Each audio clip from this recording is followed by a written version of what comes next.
ಚನ್ನಪಟ್ಟಣದ ಎಲೆಕೆರೆ ಗೇಟ್ನಲ್ಲಿರುವ LC ಸಂಖ್ಯೆ 42ರ ಬದಿಗೆ ಮೇಲ್ಸೇತುವೆ ಕಾರ್ಯಕ್ರಮದ ನನ್ನ ಜೊತೆಯಲ್ಲಿ ಭಾಗಿಗಳಾಗಿರುವ ರಾಜ್ಯದ ಗೌರವಾನ್ವಿತ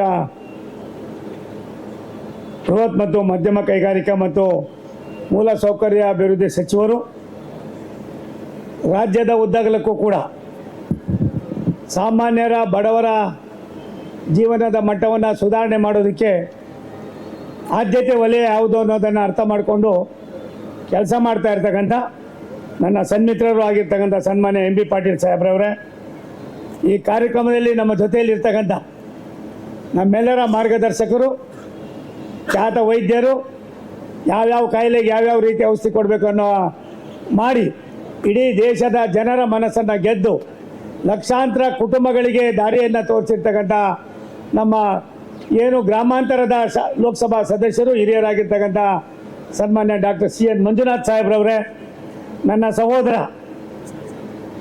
ಮಾಜಿ ಮಂತ್ರಿಗಳು, ವಿಧಾನಸಭಾ ಸದಸ್ಯರು, ನನ್ನ ಸನ್ಮಿತ್ರರು ಆಗಿರ್ತಕ್ಕಂಥ CP ಯೋಗೀಶ್ವರ್ ಅವರೇ, ಜಿಲ್ಲಾಧಿಕಾರಿಗಳೇ, ರೈಲ್ವೆ ಇಲಾಖೆಯ CO ಅವರೇ, ADRM ಅವರೇ, ಎಲ್ಲ ವಿವಿಧ ಹಂತದ ಅಧಿಕಾರಿಗಳೇ,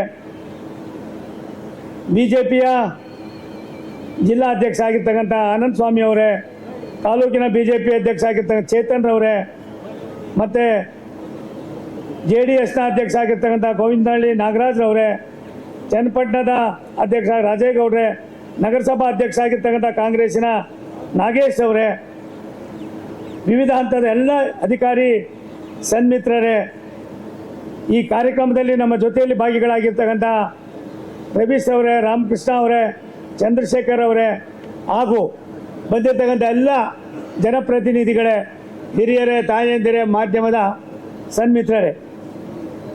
CEO ಅವ್ರು ಹೇಳಿದ್ನಪ್ಪ, ಎಲ್ಲ ಅಧಿಕಾರಿಗಳು ಹೇಳಿದ್ದೀನಿ ಕಣ, ನೀನು ಅಧಿಕಾರಿ ಅಲ್ವ, ಹಂಗಾಗಿ ನಿನಗೂ ಕಾಯಿಲೆ. ಇದೊಂದು ಔಚಿತ್ಯಪೂರ್ಣ ಕಾರ್ಯಕ್ರಮ.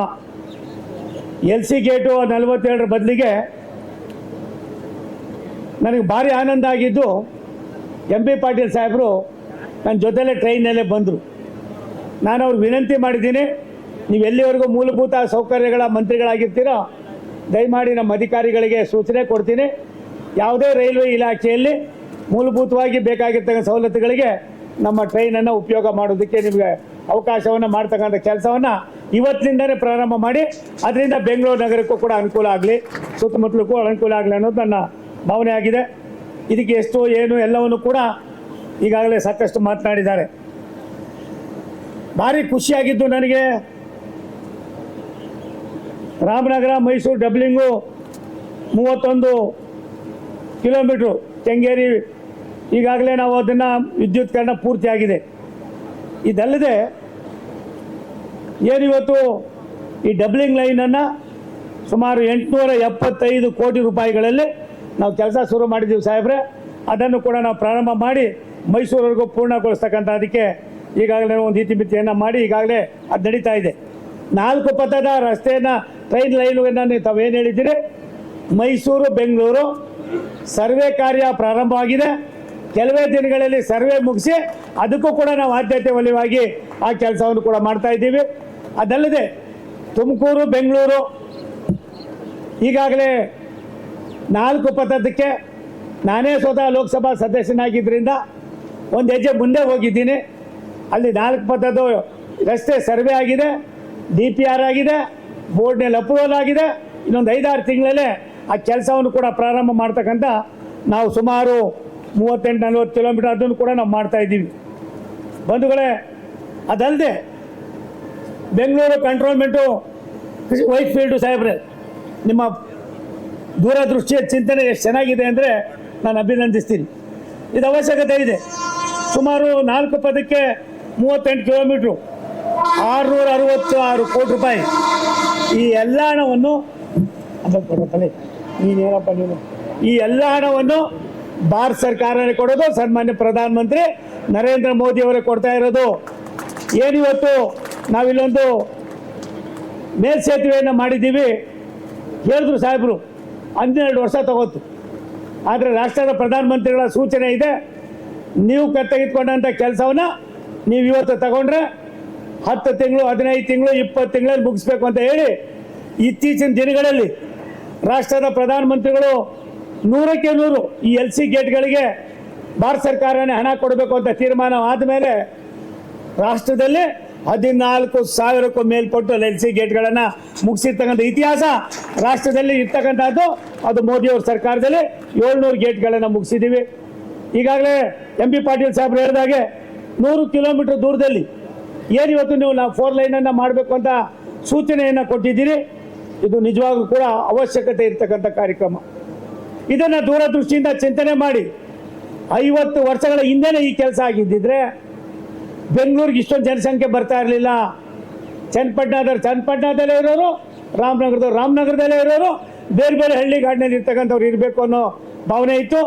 ಯಾವುದೋ ಜನ್ಮದ ಪುಣ್ಯ ರಾಷ್ಟ್ರದ ಪ್ರಧಾನಮಂತ್ರಿ ನರೇಂದ್ರ ಮೋದಿ ಅವರು ಬಂದ ಮೇಲೆ ಈಗಾಗಲೇ ವೈಟ್ ಫೀಲ್ಡ್ವರೆಗೆ ಇನ್ನೊಂದು 6 ತಿಂಗಳಲ್ಲಿ ನಾವು ಅದನ್ನು ಮುಗಿಸ್ತಾ ಇದ್ದೀವಿ. ಏನು ತುಮಕೂರು ಬೆಂಗಳೂರಿದೆ 4 ಪಥ, ಅದನ್ನು ಕೂಡ ಇನ್ನೊಂದು 1.5 ವರ್ಷದಲ್ಲಿ ಮುಗಿಸ್ತಾ ಇದ್ದೀವಿ. ಅದಲ್ಲದೆ ಮೈಸೂರು ಬೆಂಗಳೂರನ್ನು ನಾವು ಈಗಾಗಲೇ ಆದ್ಯತಾ ವಲಯದಲ್ಲಿ ಆ ಕೆಲಸವನ್ನು ಕೂಡ ನಾವು ಮಾಡ್ತಕ್ಕಂಥದ್ದಕ್ಕೆ ನಾವು ಕೆಲಸವನ್ನು ಯೋಚನೆಯನ್ನು ಮಾಡ್ತಾ ಇದ್ದೀವಿ. ನಾನು ಒಂದು ಮಾತನ್ನು ಈ ಸಂದರ್ಭದಲ್ಲಿ ಹೇಳಬೇಕಾಗಿದೆ.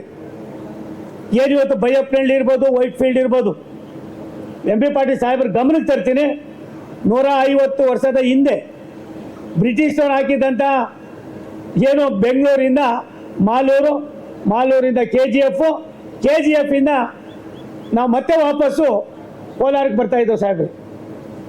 ಇದು ನಾನು ಅಲ್ಲಿ 2-3 ಸಾರಿ ಹೋಗಿ ಬಂದಾಗ ಏನಿದು ಹಿಂಗಾಗ್ತಾ ಇದೆಯಲ್ಲ ಯಾಕೆ ಅಂತ ಚೆಕ್ ಮಾಡಿ ಮೊನ್ನೆ ನಮ್ಮ ಮಂತ್ರಿಗಳ ಹತ್ರ ಮಾತನಾಡಿ ವೈಟ್ ಫೀಲ್ಡ್ವರೆಗೂ 4 ಲೈನ್ ಆಗಿದೆ ಸಾಹೇಬ್ರೆ. ವೈಟ್ ಫೀಲ್ಡಿಂದ 28-30 ಕಿಲೋಮೀಟರ್ ಆಗ್ತದೆ. ಡೈರೆಕ್ಟಾಗಿ ನಾವು ಕೋಲಾರಕ್ಕೆ ಮತ್ತೊಂದು ಲೈನನ್ನು ಕೊಡ್ತಕ್ಕಂಥ ಅಪರೂಪದ ಕೆಲಸವನ್ನು ಮಾಡ್ತಾ ಇದ್ದೀವಿ. 100ಕ್ಕೆ 100 ಇದರ ಹಣವನ್ನು ಇನ್ಕ್ಲೂಡಿಂಗ್ ಅಕ್ವಿಸೇಷನ್ನು ನಾವೇ ಮಾಡಬೇಕು ಅಂತ ತೀರ್ಮಾನ ಮಾಡಿದ್ದೀವಿ ಸಾಹೇಬ್ರೆ. ಇದರ ಅವಶ್ಯಕತೆ ಕೂಡ ಇದೆ. ಅದಲ್ಲದೆ ಇವತ್ತು ROBಗಳು ಮೇಲ್ಸೇತುವೆಗಳು ಇದರ ಜೊತೆಯಲ್ಲಿ ಇತ್ತೀಚೆಗೆ ಪ್ಲ್ಯಾನನ್ನು ಮಾಡುವಾಗ ನಾವು ಯಾವುದೇ ರೈಲ್ವೆ ಯೋಜನೆಗಳು ಮಾಡಬೇಕಾದ್ರೆ ಬರ್ತಾ MP ಪಾಟೀಲ್ರು ಒಂದು ಮಾತನ್ನು ಹೇಳಿದ್ರು, ಯಾಕೆ ನೀವು ಆ ಲೈನ್ ಆಗ್ತಾಗೆ ಯಾಕೆ ಮಾಡಬಾರ್ದು ಇವೆಲ್ಲ, ಈ ಥರ ಯೋಚನೆಯನ್ನೇ ಮಾಡಿರಲಿಲ್ಲ. ಆದರೆ ಭಾರತ ಸರ್ಕಾರ ಸನ್ಮಾನ್ಯ ನರೇಂದ್ರ ಮೋದಿಯವರು ಇಡೀ ರಾಷ್ಟ್ರಕ್ಕೆ ಸಂದೇಶವನ್ನು ಕೊಟ್ಟಿದ್ದಾರೆ. ರೈಲ್ವೆ ಇಲಾಖೆ ಒಂದು ಸೂಚನೆಯನ್ನು ಕೊಟ್ಟಿದ್ದಾರೆ. ಎಲ್ಲೆಲ್ಲಿ ಹೊಸ ಲೈನ್ಗಳನ್ನು ಹಾಕ್ತೀವಿ, ಇನ್ನು ಮುಂದೆ ಯಾವುದೇ LC ಗೇಟ್ಗಳು ಇರೋದಿಲ್ಲ. ಎಲ್ಲೆಲ್ಲಿ ಬೇಕೋ ಎಲ್ಲ ಕಡೆಯಲ್ಲೂ ಕೂಡ ಜನರ ಒತ್ತಾಯದ ಮೇರೆಗೆ ಅವಶ್ಯಕತೆ ಇರತಕ್ಕಂಥ ಕಡೆಯಲ್ಲೂ ಮಾಡಿ ಮತ್ತು ಜನನಿಬಿಡ ಪ್ರದೇಶಗಳಿಗೆ ಹೆಚ್ಚಿನ ಆದ್ಯತೆಯನ್ನು ಕೊಡ್ತಕ್ಕಂಥ ತೀರ್ಮಾನ ಮಾಡಿ ಇವತ್ತು ಬೆಂಗಳೂರಿನ ಸುತ್ತ ನಾನು ಒಂದು ಸಭೆಯನ್ನು ಮಾಡಿ ಅಧಿಕಾರಿಗಳಿಗೆ, ನಮ್ಮ ಸರ್ಕಾರ ಮತ್ತು ರಾಜ್ಯ ಸರ್ಕಾರದ ಅಧಿಕಾರಿಗಳಿಗೆ ಸೂಚನೆಯನ್ನು ಕೊಟ್ಟಿದ್ದರ ಫಲವಾಗಿ ಬೆಂಗಳೂರಿಗೆ 100 ಕಿಲೋಮೀಟರ್ ದೂರದಲ್ಲಿ ಸುಮಾರು 146 LC ಗೇಟ್ಗಳಿದ್ದವು ಸಾಹೇಬ್ರೆ. ಅದರಲ್ಲಿ 46 LC ಗೇಟ್ಗಳನ್ನು ಈಗಾಗಲೇ ಮುಗಿಸ್ತಾ ಬಂದಿದ್ದೀವಿ. ಇನ್ನು 2 ವರ್ಷದಲ್ಲಿ ಬೆಂಗಳೂರು ನಾಡಪ್ರಭು ಕೆಂಪೇಗೌಡರ ಬೆಂಗಳೂರಿನಲ್ಲಿ ಒಂದೇ ಒಂದು LC ಗೇಟ್ ಇಲ್ದಾಗೆ ನಡ್ತಕ್ಕಂಥ ತೀರ್ಮಾನವನ್ನು ಭಾರತ ಸರ್ಕಾರ ಮಾಡ್ತಾ ಇದೆ ಅನ್ನೋ ಮಾತನ್ನು ಈ ಸಂದರ್ಭ ಹೇಳೋದಕ್ಕೆ ಇಷ್ಟಪಡ್ತೀನಿ. ಬಂಧುಗಳೇ, ಡಾಕ್ಟರ್ ಮಂಜುನಾಥ್ ಅವರು ಆಡು ಮುಟ್ಟದ ಸೊಪ್ಪಿಲ್ಲ ಅನ್ನೋ ಹಾಗೆ ಡಾಕ್ಟರ್ ಗೊತ್ತಿಲ್ಲದೆ ಇವರು ಯಾವುದೇ ಒಂದು ಇದಿಲ್ಲ.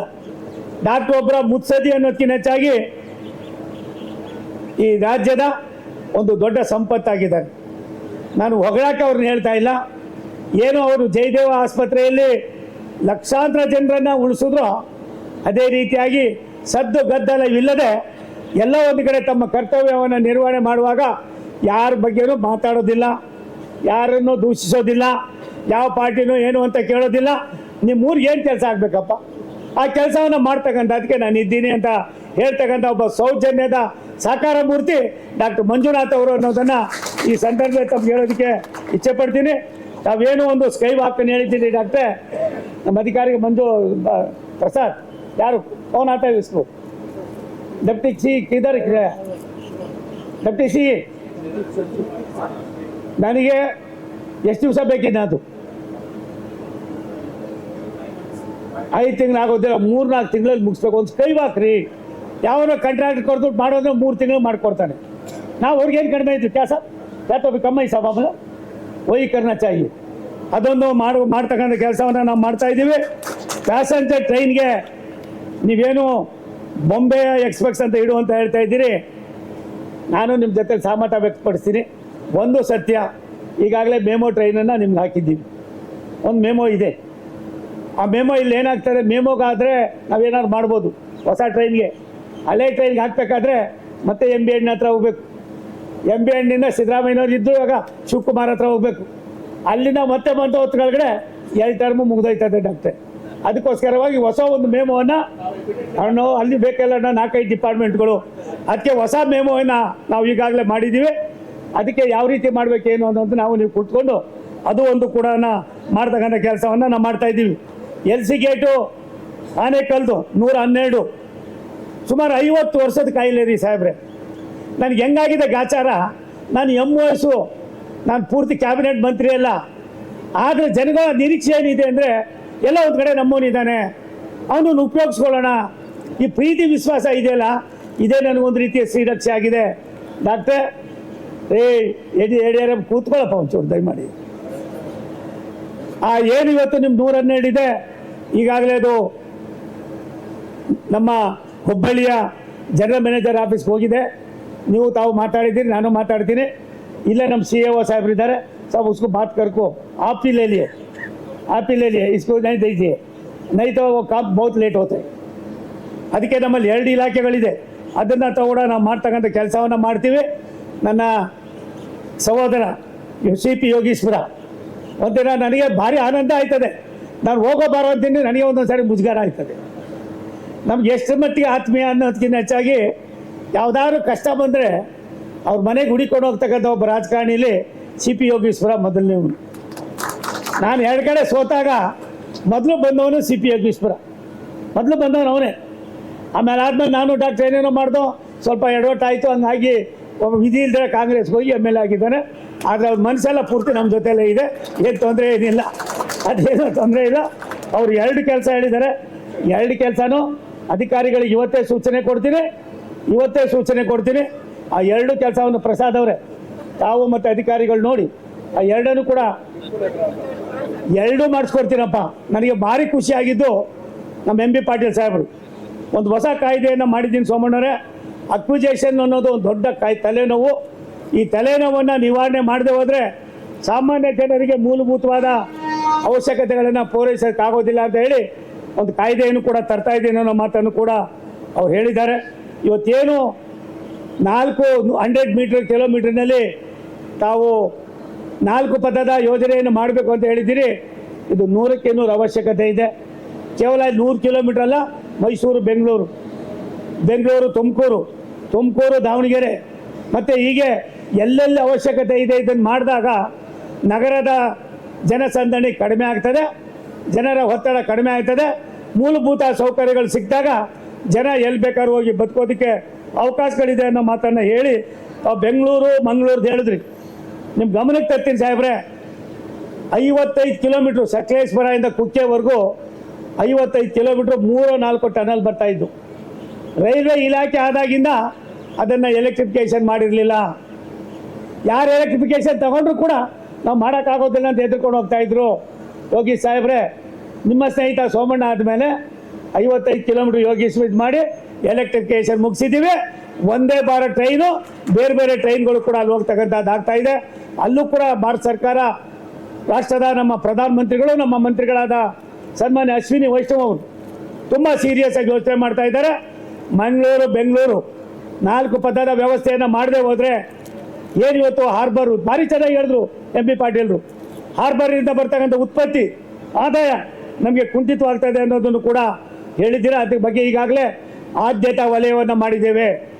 ಮೊದಲನೇ ಬಾರಿಗೆ ನಾನು ಮಂತ್ರಿ ಆದಮೇಲೆ ಅಲ್ಲಿ ಮಂಗಳೂರಿಗೆ ಮೂರು ಇದು ಬರ್ತವೆ, ಸರ್ಕಲ್ ಬರ್ತವೆ. ಆ 3 ಸರ್ಕಲ್ನ ಜನರಲ್ ಮ್ಯಾನೇಜರ್ನ ಸ್ವತಂತ್ರ ಬಂದಾಗಿದ್ದ ಇಲ್ಲಿವರೆಗೂ ಒಂದೇ ಒಂದು ಸಭೆಯನ್ನು ಮಾಡಿರಲಿಲ್ಲ.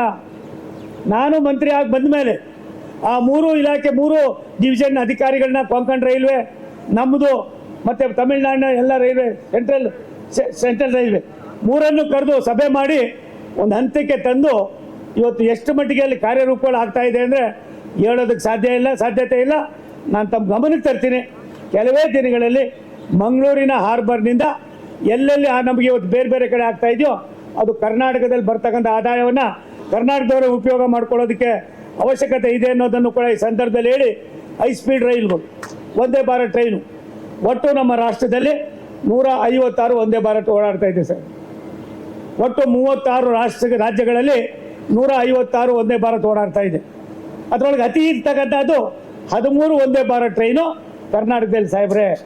ಇವತ್ತಾಗಲೇ 13 ಓಡ್ತಾ ಇದೆ. ಅದರೊಳಗೆ 16 ಜಿಲ್ಲೆಗಳನ್ನು ಸಂಪರ್ಕ ಮಾಡ್ತಾ ಇದ್ದೀವಿ. ತಾವು ಹೇಳ್ದಾಗೆ ಬಿಜಾಪುರಕ್ಕೆ ಹಾಕಬೇಕಾಗಿರೋದು ನಮ್ಮ ಕರ್ತವ್ಯ, ಅದಲ್ದಿರ ಮಂಗಳೂರಿಗೆ ಹಾಕಬೇಕಾಗಿರೋದು ನಮ್ಮ ಕರ್ತವ್ಯ.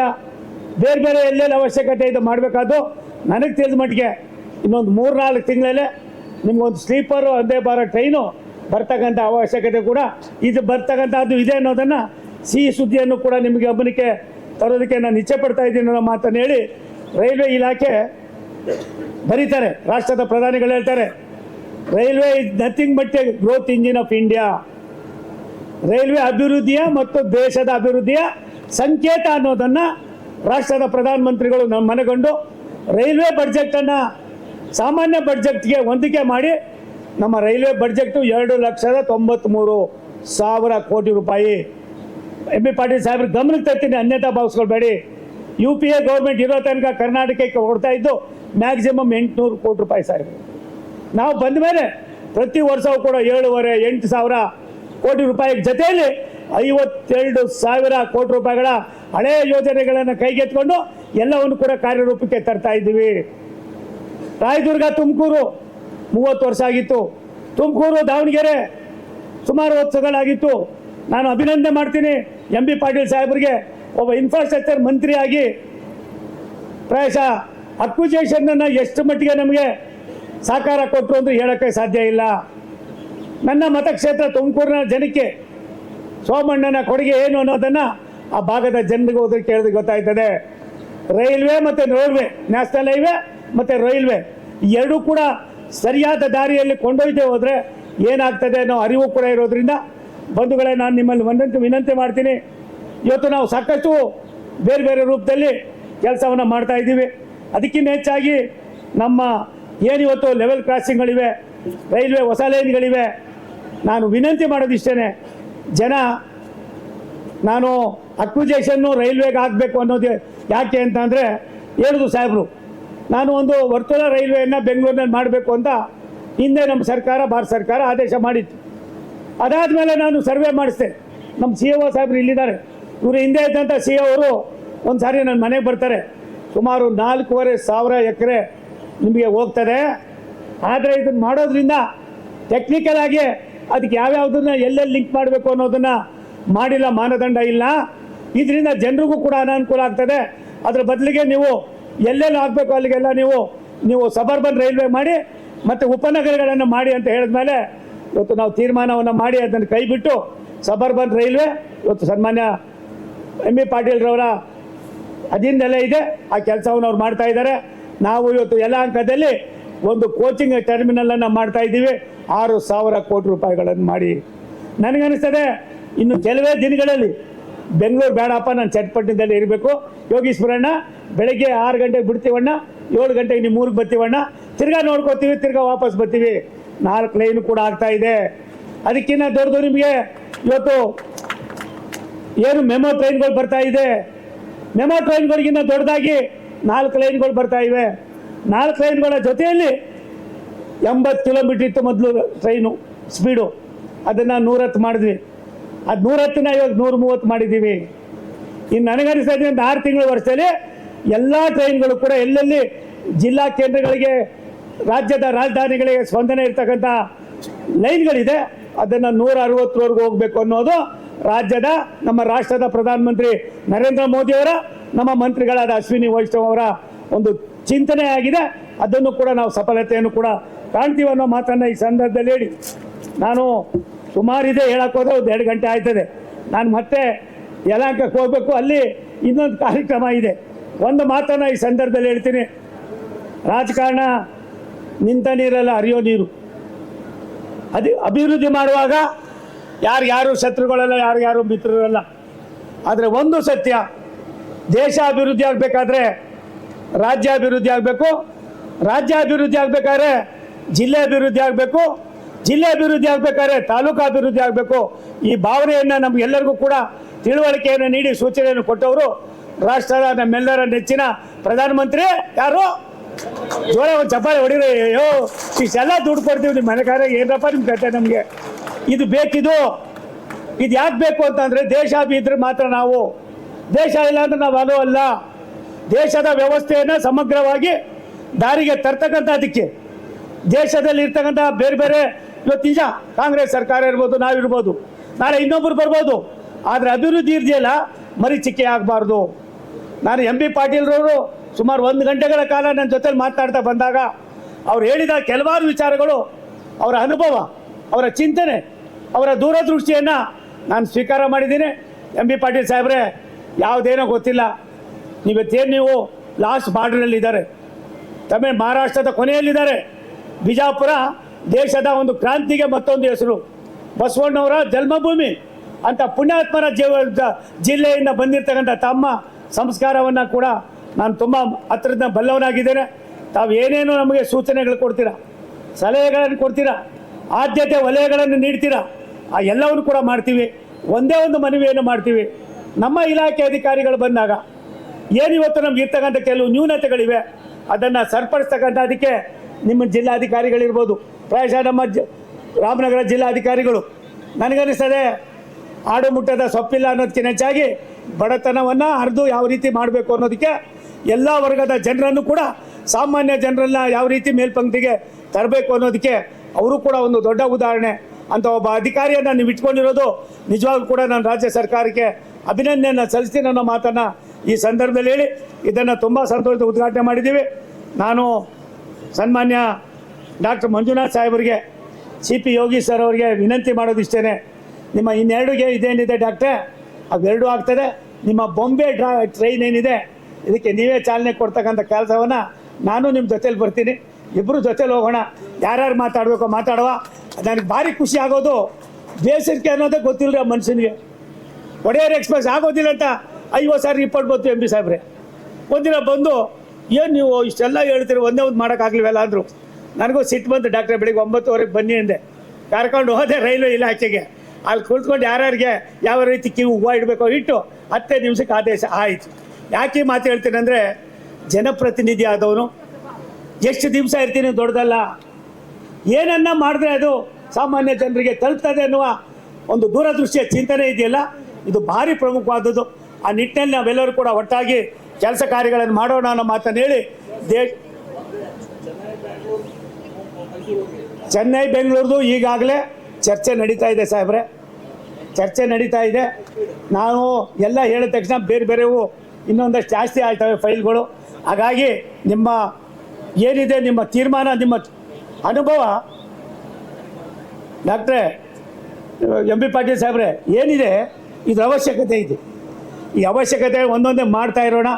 ಒಂದು ಸತ್ಯ, ನಾನು ಕುಳಿತುಕೊಂಡಿಲ್ಲ, ನಿಂತ್ಕೊಂಡಿಲ್ಲ, 50 ಸ್ಪೀಡಲ್ಲಿಲ್ಲ, ನಾನು 150 ಇಲ್ಲ, ಅದಕ್ಕಿಂತ ಜಾಸ್ತಿ ಸ್ಪೀಡ್ನಲ್ಲಿ ಓಡ್ತಾ ಇದ್ದೀವಿ.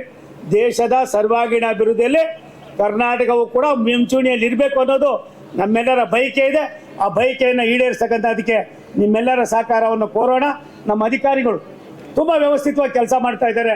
ರಾಜ್ಯ ಸರ್ಕಾರವು ಕೂಡ ನಮ್ಗೆ ಅಷ್ಟೇ ಮಟ್ಟಿಗೆ ಸಹಕಾರವನ್ನು ಕೊಡ್ತಾ ಇದೆ ಅನ್ನೋ ಮಾತನ್ನು ಹೇಳಿ, ಈ ಕಾರ್ಯಕ್ರಮಕ್ಕೆ ಬಂದು ನಿಮ್ಮನ್ನೆಲ್ಲ ನೋಡೋ ಅವಕಾಶ ಕಲ್ಪಿಸಿಕೊಟ್ಟಂಥ ಡಾಕ್ಟರ್ ಮಂಜುನಾಥ್ ಅವರಿಗೆ, ಸಹೋದರ ಯೋಗೀಶ್ವರ್ ಅವರಿಗೆ, ಎಲ್ಲ ಅತಿಥಿ ಗಣ್ಯರಿಗೆ ನಿಮ್ಮೆಲ್ಲರಿಗೂ ಕೂಡ ನನ್ನ ಧನ್ಯವಾದಗಳನ್ನ, ನಮಸ್ಕಾರಗಳು ತಿಳಿಸಿ ನಾನು ಮಾತು ಮುಗಿಸ್ತೀನಿ. ನಮಸ್ಕಾರ.